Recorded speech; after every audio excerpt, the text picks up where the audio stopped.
सभापति जी, मैं आपका धन्यवाद देता हूं कि इस महत्वपूर्ण विषय पे मुझे बोलने का आपने अवसर दिया, मौका दिया है। मैं सबसे पहले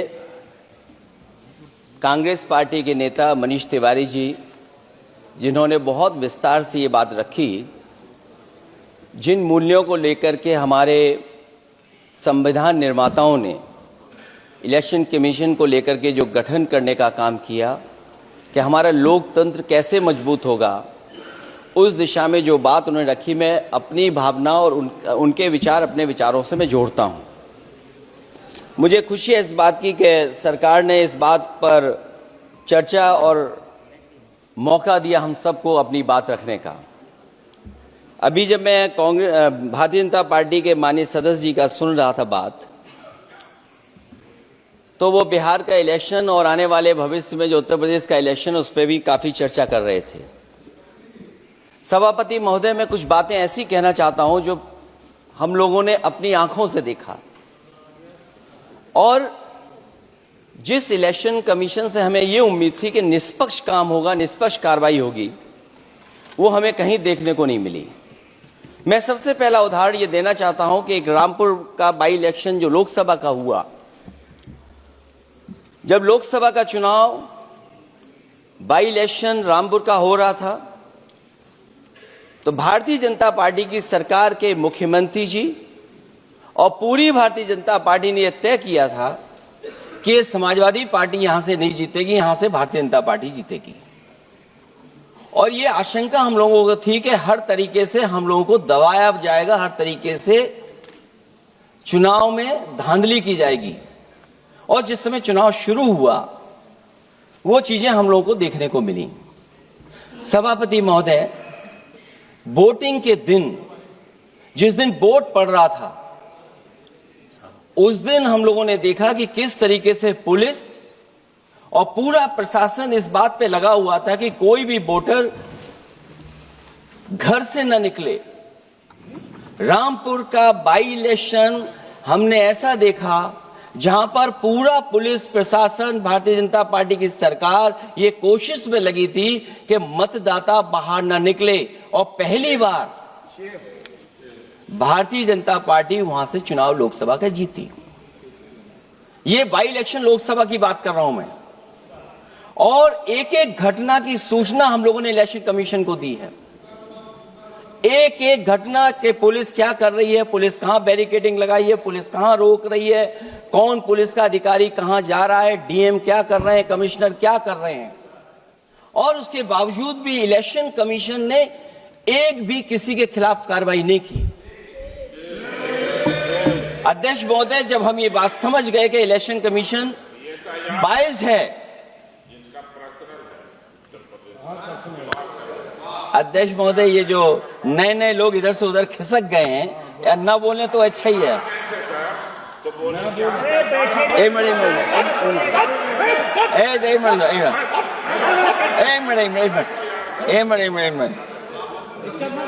अध्यक्ष महोदय, पर अध्यक्ष महोदय, मेरा ये आग्रह है, ये अध्यक्ष महोदय ये कुछ जानते नहीं है। अध्यक्ष महोदय, माननीय सदस्य कुछ जानते नहीं है, ये ना पढ़े लिखे हैं ना कुछ जानकारी रखते हैं। ये मैं ये कह रहा हूं, मैं ये बात इसलिए कह रहा हूं, ये अनपढ़ इसलिए हैं।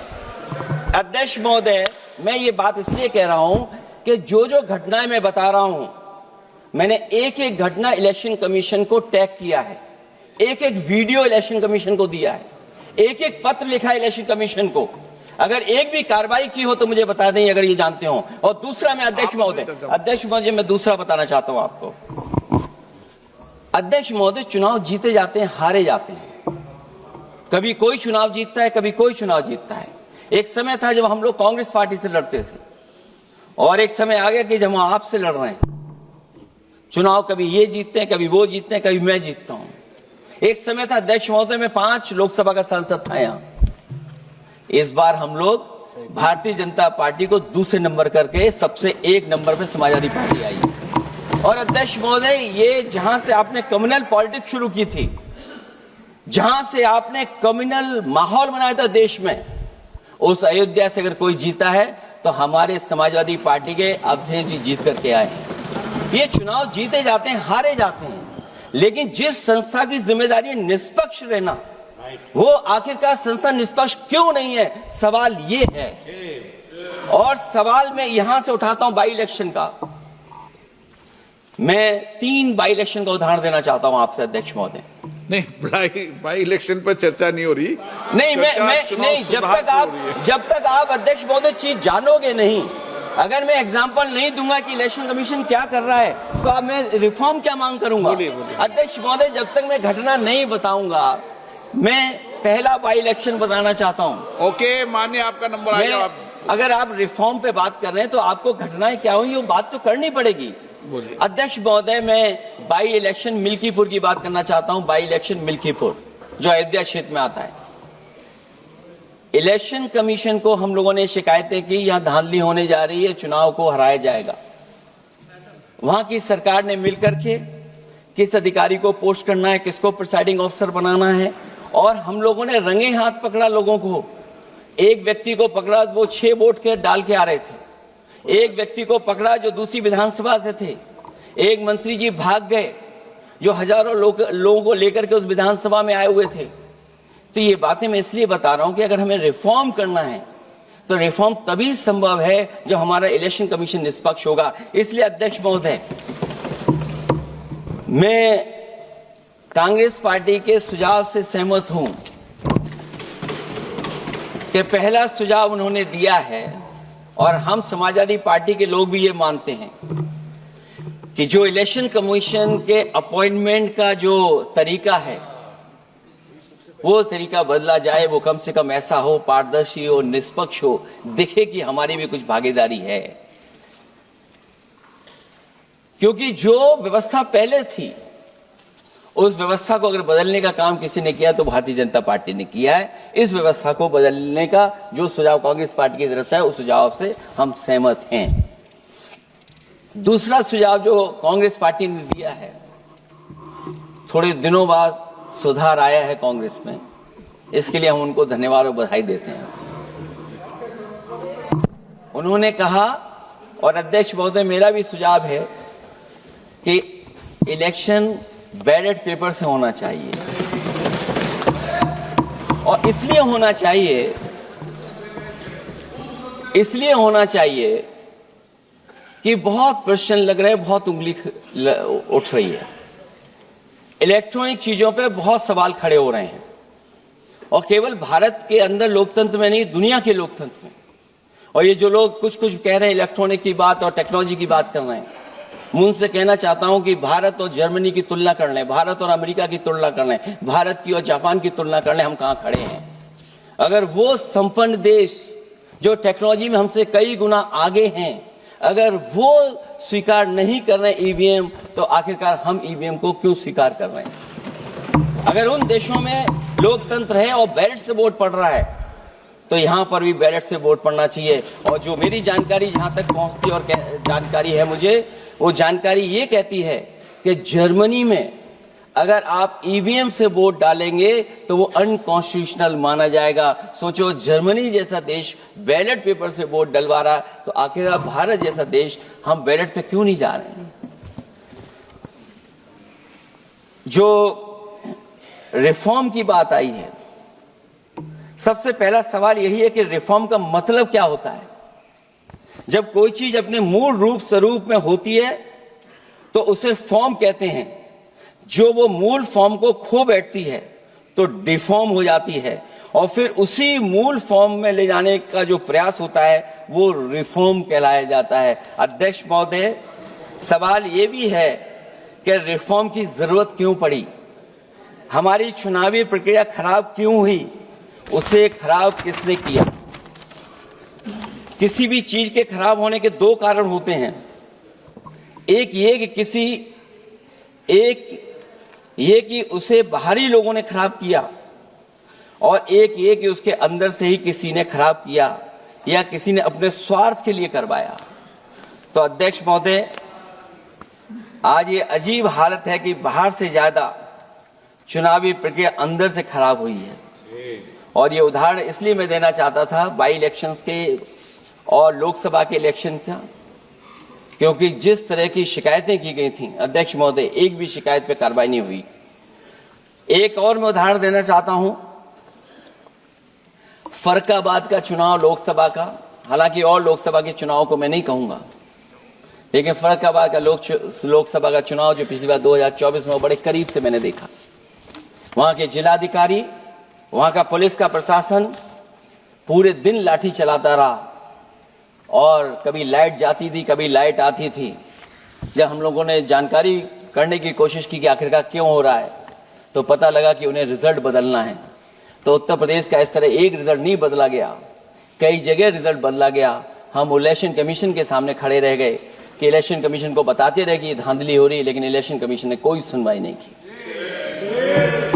ये केवल लोकसभा में नहीं, मैं फिर लौट करके आता हूं, जितने भी बाई इलेक्शन हुए हैं वहां पर वोट चोरी अध्यक्ष नहीं हुई, वोट डकैती हुई है। और मैं फिर कहता हूं, जहां जहां आप लोग जीते हो बाई इलेक्शन में, अभी 27 भी आने वाला है, अगर एक भी लोग वो जो विधानसभा आप जीत करके दिखा देना, मैं on the floor of house कह रहा हूं अध्यक्ष महोदय, अगर निष्पक्ष चुनाव होगा तो एक भी भारतीय जनता पार्टी वहां पर सीट नहीं जीतने वाली है। दूसरा कि जो समय समय पर पैसा आ जाता है अकाउंट में,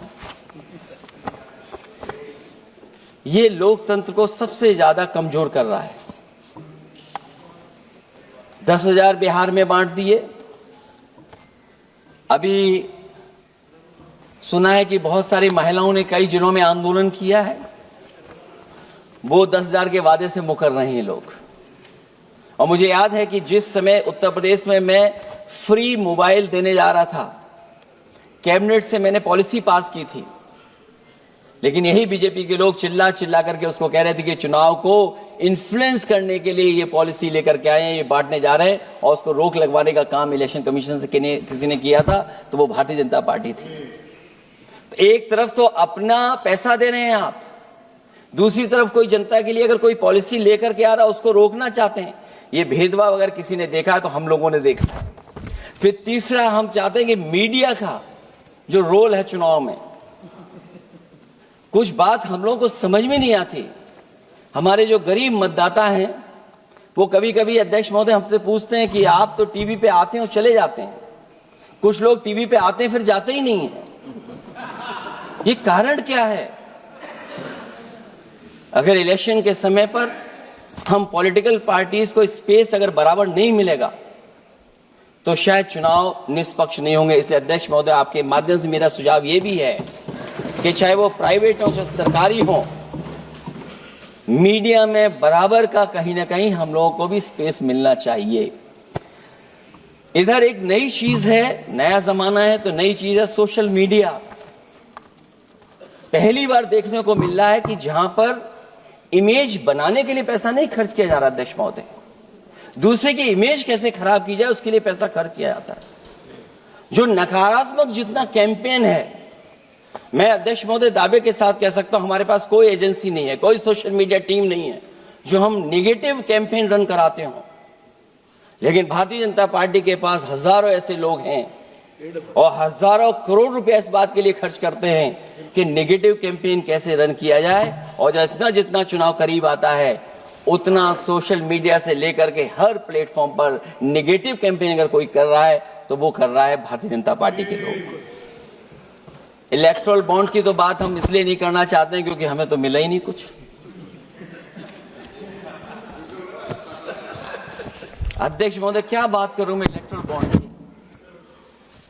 सबसे ज्यादा इलेक्टोरल बॉन्ड अगर किसी को मिले हैं तो सत्ता में बैठे हुए लोगों को मिले हैं।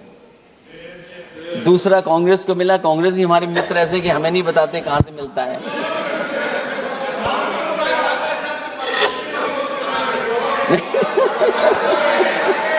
अध्यक्ष महोदय, सबसे ज्यादा चुनावी खर्चा इनके पास, दूसरा खर्चा इनके पास, हम लोगों का भी तो कोई ख्याल रखे अध्यक्ष महोदय, वो आप बता देना। तो ये जो इलेक्ट्रॉन बॉन्ड वाला जो खेल है अध्यक्ष महोदय, ये तो दिखाई देने वाला खेल है। उसमें सोचिए कहां हम लोग टिकेंगे, कहां रीजनल पार्टीज टिकेंगी। इसलिए अगर ये तरीका चुनाव होगा, खर्चा कैसे कम हो, इस पे भी इलेक्शन कमीशन को सोचना चाहिए कि ये खर्चा कैसे कम किया जाए। जहां तक एसआईआर की बात है, जो एसआईआर यूपी में चल रही है, अभी तक 10 लोगों की जान जा चुकी है। बीएलओ जो गांव-गांव जाने की और गली-गली जाने के लिए जिनको काम मिला है, उसमें लगभग 10 लोगों की जान जा चुकी है। 9 लोगों की हमारे पास सूची है। मुरादाबाद में बीएलओ सर्वेश सिंह ने फांसी लगा ली। उन पर काम का बोझ था। 29 नवंबर में बिजनौर में बीएलओ शोभा रानी को हार्ट अटैक हो गया।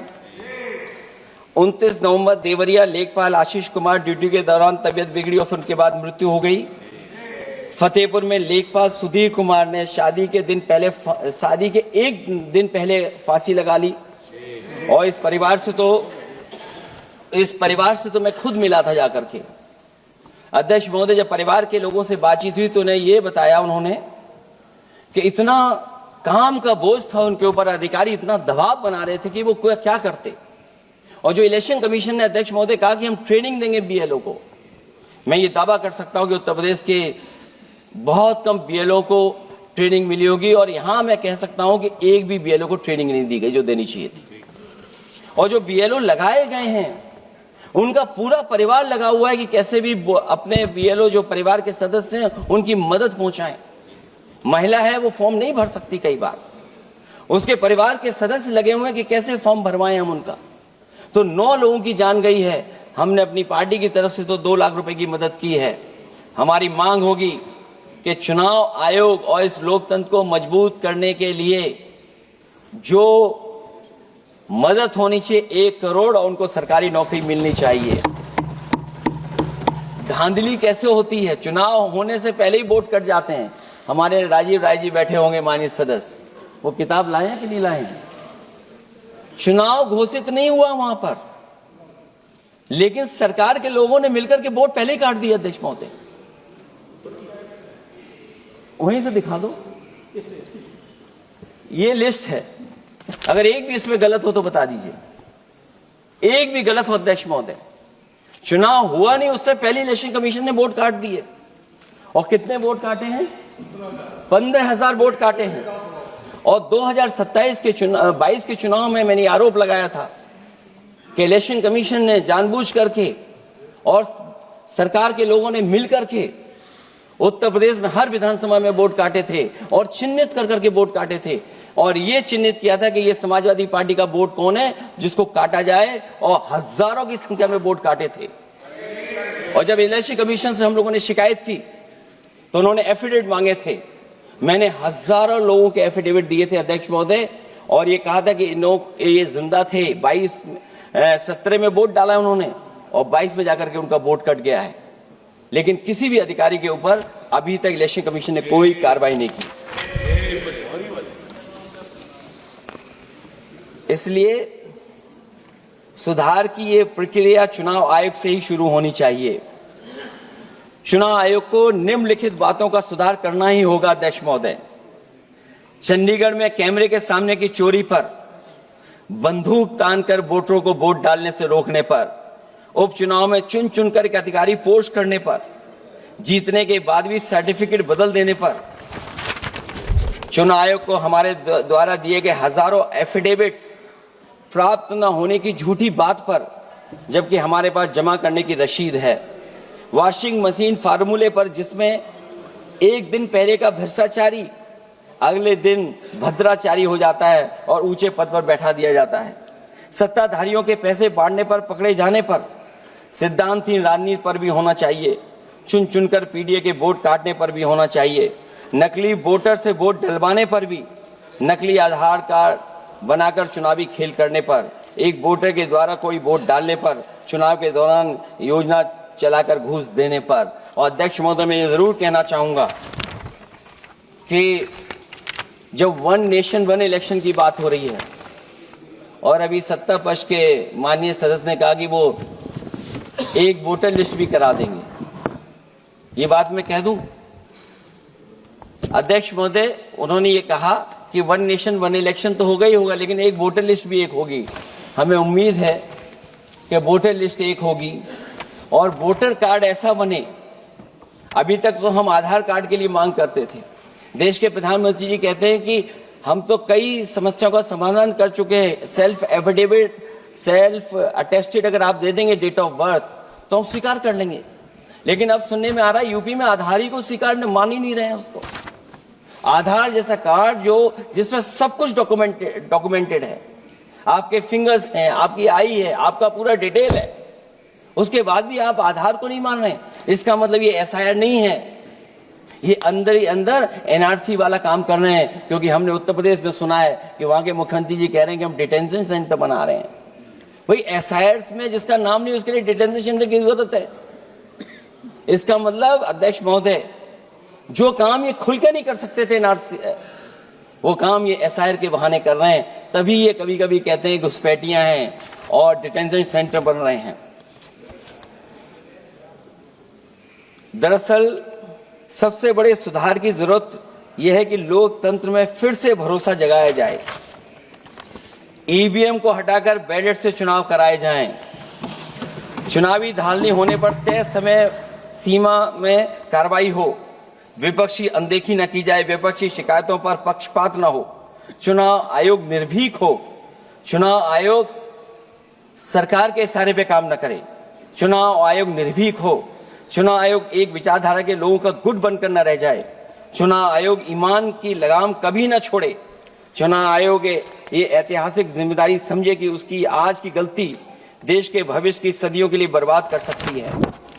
सबसे बड़ा सुधार यही है कि चुनाव आयोग अंतरात्मा की आवाज सुने और सच्चे देश प्रेम को दिखाते हुए खुदगर्जी की सियासत करने वालों के हाथ की पुतली न बने। हमें उम्मीद है कि कुछ लोगों की वजह से चुनाव आयोग की जो छवि खराब हुई है वो अब और नहीं होगी। इलेक्शन रिफॉर्म तब तक निरर्थक है जब तक इलेक्शन कमीशन में रिफॉर्म नहीं होगा। इसीलिए जो सुझाव विपक्ष की तरफ से आ रहा है कि इलेक्शन कमीशन का गठन में जो पहले व्यवस्था थी वो पुनः लागू हो, उसी के बाद इलेक्शन कमीशन में सुधार संभव है। जितना इलेक्शन कमीशन मजबूत होगा उतना ही हमारा लोकतंत्र मजबूत होगा। जितना हम संविधान से खिलवाड़ करेंगे उतना ही हम समझेंगे कि आप लोकतंत्र से खिलवाड़ कर रहे हैं। इन्हीं शब्दों के साथ अध्यक्ष महोदय मैं आपका विशेष धन्यवाद देता हूं और मैं उम्मीद करता हूं कि इलेक्शन कमीशन भविष्य में फेयर काम करेगा।